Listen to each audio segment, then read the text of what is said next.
اگر صرف گناہگاروں کو توبہ کرنے کا حکم دیا جاتا تو گناہگار ظاہر ہوتے کہ جو توبہ کرتا وہ گناہگار ہوتا. اس لیے نیکوکار بھی توبہ کرتے ہیں، بدکار بھی توبہ کرتے ہیں. اللہ نے اس پردے میں سب کو چھپا لیا ہے. اگر کوئی شخص گناہگار ہو اور وہ توبہ کرے تو اس کے گناہ معاف ہو جاتے ہیں، اور اگر کوئی نیکوکار توبہ کرتا ہے تو اللہ تعالیٰ اس کے درجے بلند فرماتا ہے. تو وہ چاہتا ہے کہ میرے بندے میرے حضور آئیں، معافی مانگیں، میں ان کی خطاؤں سے درگزر کروں اور انہیں معاف کر دوں. اور وہ یہ نہیں دیکھتا کہ یہ کتنا بڑا گناہگار ہے، وہ یہ دیکھتا ہے کہ یہ میری دہلیز پہ آیا ہے. وہ اس کی توبہ کے انداز کو دیکھتا ہے، وہ اس کے گناہ کے بڑے اور چھوٹے ہونے کو نہیں دیکھتا. تو اس کی چوکھٹ پہ آؤ تو صحیح، جھولی پھیلاؤ تو صحیح. ہم تو مائل بکرم ہیں، کوئی سائل ہی نہیں. راہ دکھلائیں کسے، راہ روے منزل ہی نہیں. جلوائے طور تو موجود ہے، کوئی موسیٰ ہی نہیں. کوئی جھولی تو پھیلائے، کوئی دامن تو پسارے، کوئی دست بستہ عرض گزار تو ہو، کوئی اپنے گناہوں کو لے کے اس کی چوکھٹ پہ حاضر تو ہو اور معافی تو مانگے. وہ یہ نہیں دیکھتا یہ گناہگار کتنا بڑا ہے، وہ یہ دیکھتا ہے میری دہلیز پہ آ گیا ہے، اور وہ ماضی کے سارے گناہ معاف کر دیتا ہے، بلکہ گناہوں کو بدل کے نیکیوں میں تبدیل کر دیتا ہے.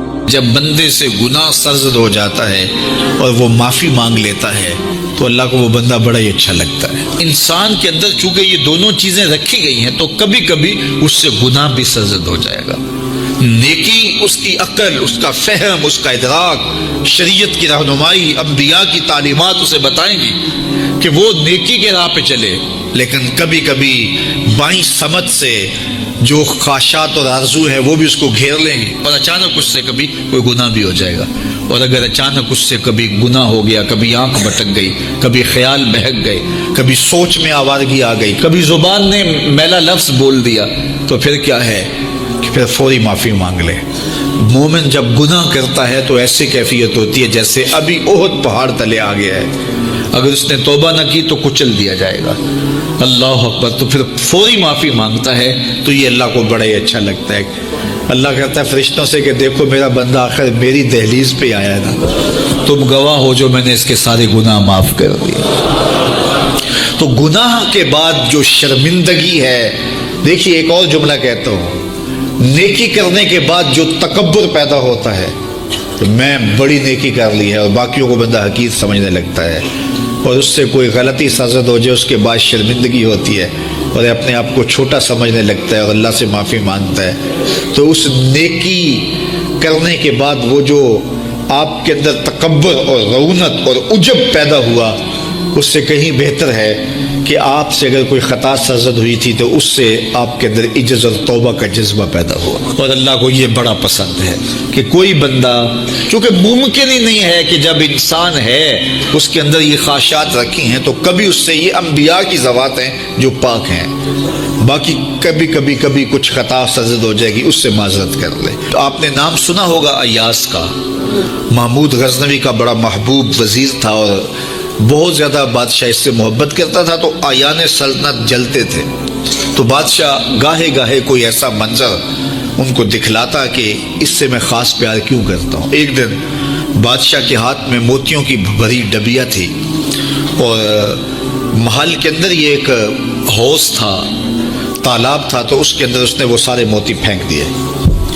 شفاف پانی اور نیچے فرش پہ پڑے ہوئے موتی نظر آ رہے ہیں. تو اس نے ایک ایک وزیر کو کہا کہ یہ موتی نکال کے لاؤ، اور سنو اپنا لباس اور اپنا بدن نہیں بھیگنے دینا. تو سب نے کہا یہ کیسے ہوگا کہ موتی بھی تہ سے نکال کے لائیں اور بدن بھی اور کپڑے بھی نہ بھیگیں.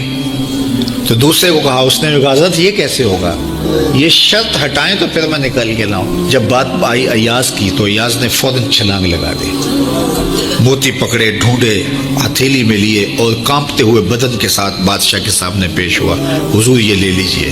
بادشاہ غصے میں تھا کہ میں نے کہا تھا لباس اور کپڑے بھیگنے نہیں چاہیے، تیرے بدن سے پانی نچڑ رہا ہے، تیرے لباس سے پانی نچڑ رہا ہے، یہ کیا؟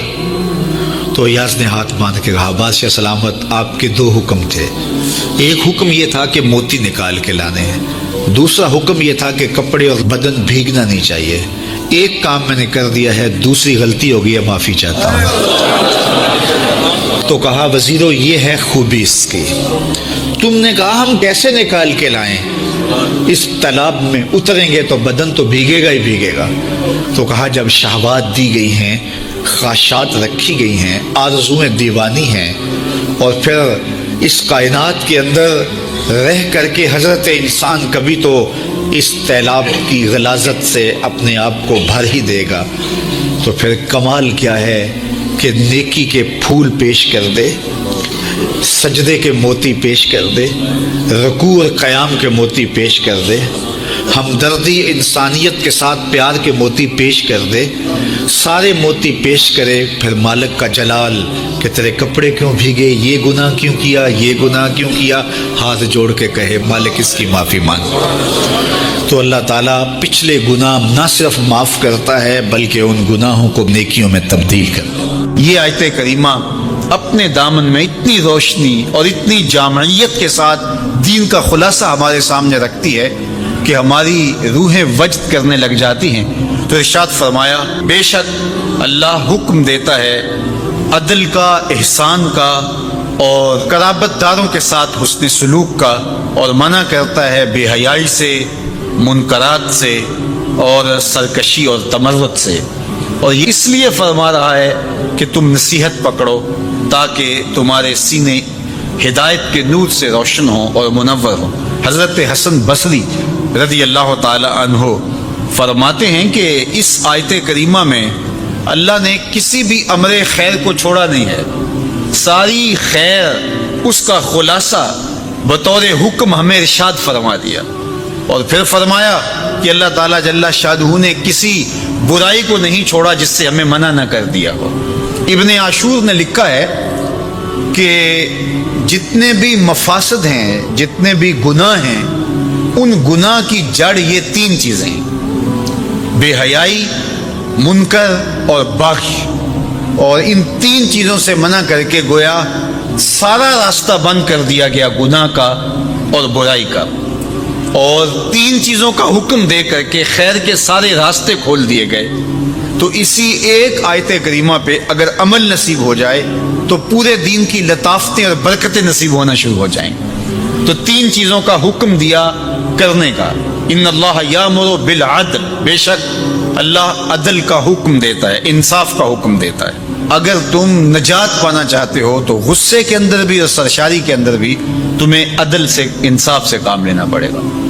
تو ہمارا دین ہمیں عدل سکھاتا ہے، اور قیامت کے دن 7 اشخاص جن کو اللہ اپنے عرش کا ٹھنڈا سایہ عطا فرمائے گا، ان میں سے پہلا شخص حضور نے ارشاد فرمایا امام عادل، وہ شخص جو عدل و انصاف کرتا ہے، وہ امام، وہ حاکم جو عدل سے امور سلطنت نبھاتا ہے، کل قیامت کا دن ہوگا، کوئی سایہ نہیں ہوگا، اللہ اسے اپنے عرش کا ٹھنڈا سایہ نصیب فرمائے گا۔ روایت میں آتا ہے کہ قیامت کے دن جو بادشاہ ہوں گے، حکمران ہوں گے، ان کے ہاتھوں میں ہتھ کڑیاں ہوں گی، اور ان کو یوں میدان حشر میں لایا جائے گا، اگر انہوں نے عدل کیا ہوگا تو وہ ہاتھ کڑیاں ٹوٹ جائیں گی اور انہیں جنت بھیج دیا جائے گا، اور اگر انہوں نے عدل و انصاف نہیں کیا ہوگا تو ان ہتھکڑیوں کے ساتھ ان کو جہنم میں دھکیل دیا جائے گا۔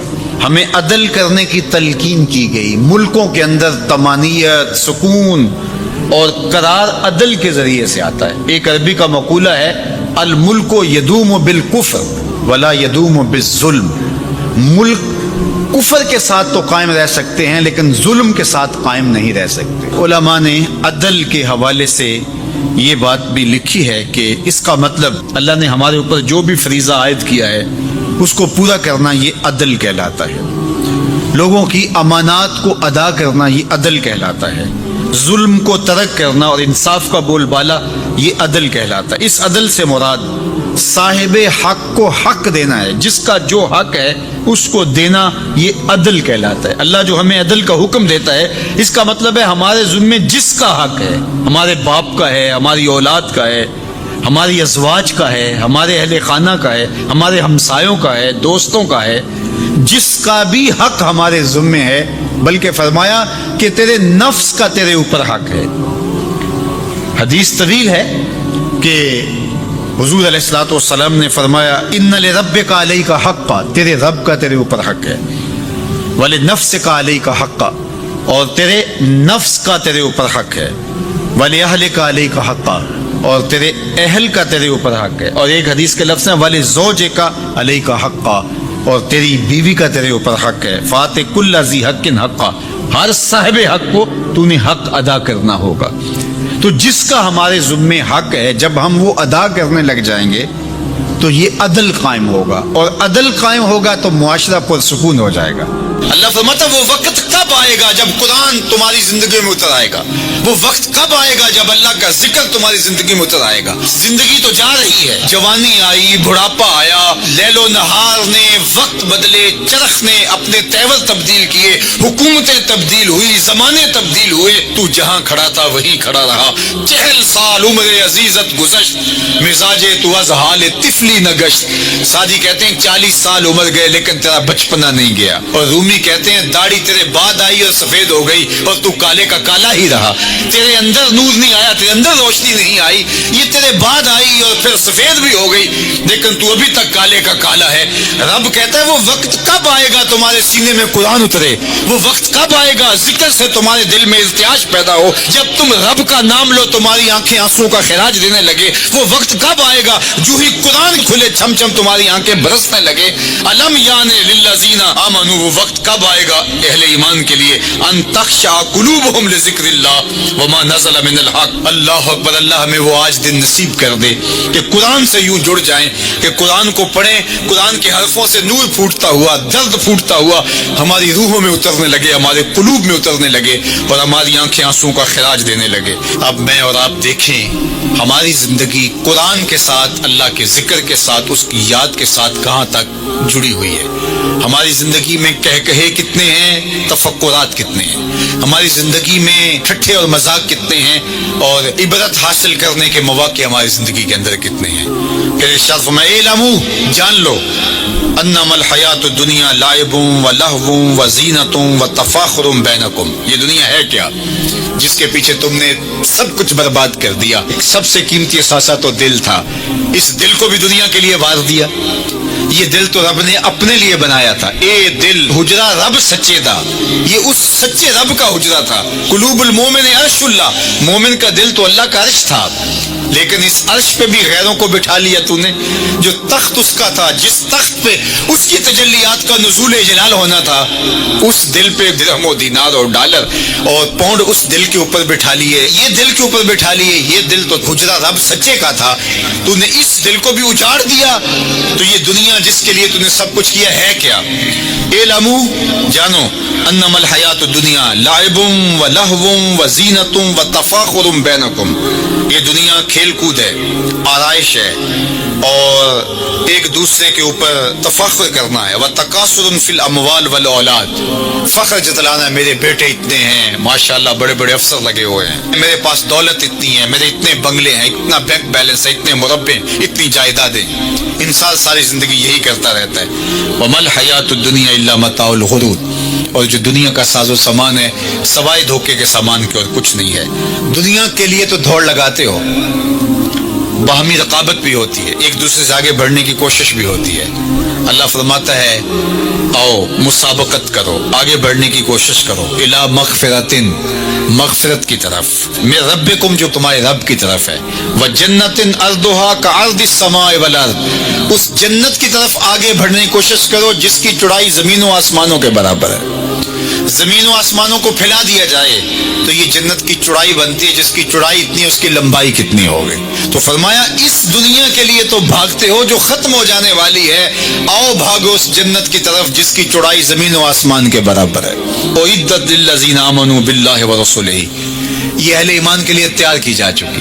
وہ موتیوں کا محل، وہ یاقوت کا محل، وہ زبرجد کا محل، وہ خالص مشک کا محل جو تمہارے لیے بنایا ہوا ہے. تم نے جانا ہے اور تمہیں دروازہ کھولنے کی بھی ضرورت نہیں ہے. منتظر دربان کھڑے ہیں جو تمہارے لیے دروازہ کھول کے تمہیں مرحبا کہیں گے اور سلامتی تمہارے اوپر پیش کریں گے. وہ تمہارے لیے تیار کر چکا ہے.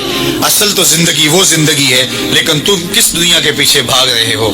اس کائنات کی ابتدا سے لے کر آدم علیہ السلام کی تخلیق سے لے کر قیامت کے برپا ہونے تک دجال سے برا شخص کوئی پیدا ہی نہیں ہوا. یہ سب سے بدترین شخص ہوگا جو روئے زمین کے اوپر پیدا ہونے والا ہے. اور وہ خوش نصیب لوگ ہوں گے جو دجال کو قتل کریں گے. اور پھر اس کا وقت بتایا گیا، اس کی شکل بتائی گئی، اس کا قد بتایا گیا، اس کی صورت بتائے گی کہ مومن دھوکہ نہ کھائے. حضور نے دجال کا نقشہ بیان کیا، ایک ایک چیز بیان کی دجال کی، کیونکہ یہ سب سے بڑا فتنہ ہے اس کائنات کا.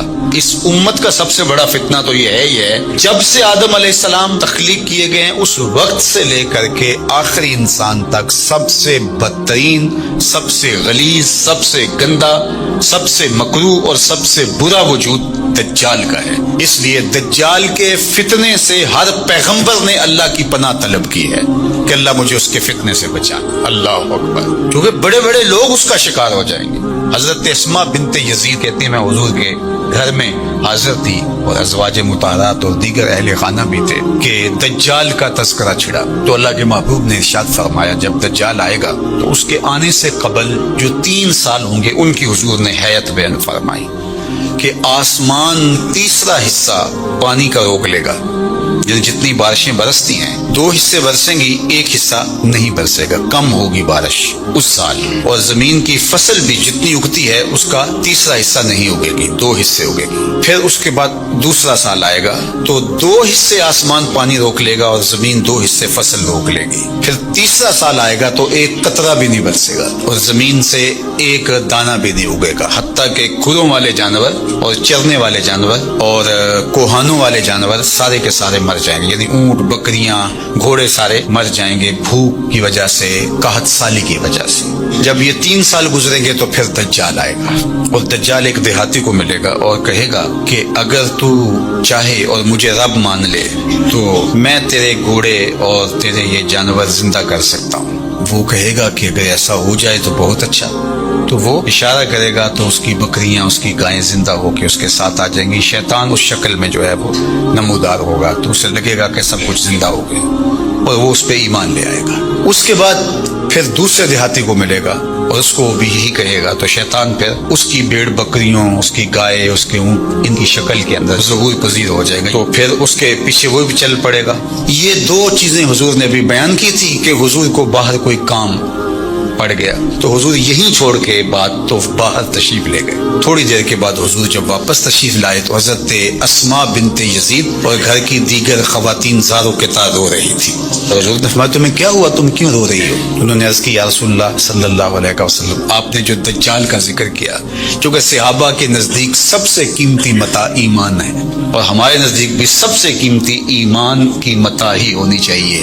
اور یہ بات میں نے کئی مرتبہ آپ سے کہی، اس دنیا میں سب سے بڑا انعام اور سب سے بڑا تحفہ جو حضرت انسان کو دیا گیا، سب سے بڑی نعمت جو ودیعت ہوئی وہ ایمان ہے. اور قیامت کے دن سب سے بڑی دولت اور نعمت عطا کی جائے گی جنت میں، وہ دیدار الہی ہوگا. جو یہاں ایمان سے محروم ہے وہ ہر خیر سے محروم ہے، اور جو ایمان کی دولت جس کے پاس ہے تو اگر اس کو دنیا کی کوئی چیز نہیں ملی تو وہ کنگال نہ سمجھے، چونکہ ایمان کی دولت اس کو نصیب ہے.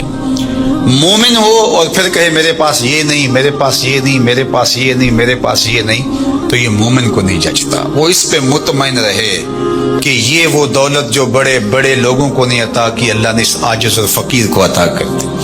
تو صحابہ تو شکریہ ادا کرتے تھے اور جب سنا کہ ایسے ایمان سستے سودے میں گائے اور بکریوں کی عوض چلا جائے گا تو صحابیات رونے لگی. تو اللہ کے محبوب صلی اللہ علیہ وآلہ وسلم نے ارشاد فرمایا کہ اگر دجال میری موجودگی میں آ گیا تو میں فکر نہ کرو، میں نپٹ لوں گا.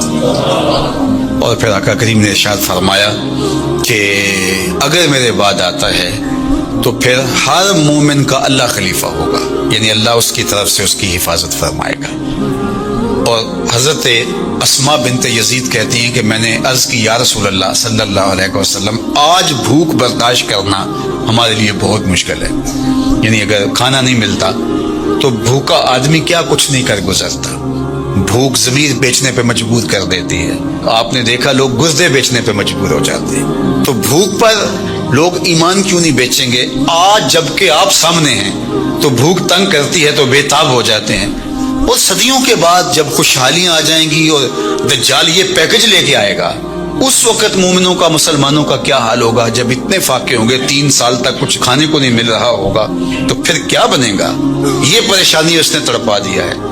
تو اللہ کے محبوب نے فرمایا، سنیے، ان کو وہی خوراک کفایت کرے گی جو آسمان والوں کو کفایت کرتی۔ تو یہ ہمتن گوش ہوگی کہ وہ کون سی غذا ہے کہ اس غذا کے بدلے میں ان کو غذا دی جائے گی۔ تو آقا کریم فرمایا، من التسبیح والتقدیس، یہ سبحان اللہ پڑھیں گے، اللہ کی تقدیس بولیں گے، جو فرشتے اللہ کی تسبیح تقدیس پڑھتے ہیں، یہ سبحان اللہ، الحمدللہ، اللہ اکبر، یہ تسبیح و تقدیس بولیں گے، ان کی بھوک مٹتی چلی جائے گی، اللہ ان کی مدد فرمائے گا۔ تو پھر مومن کی غذا تسبیح و تحلیل، تقدیس، اللہ کی عظمت کے ترانے، اللہ اکبر۔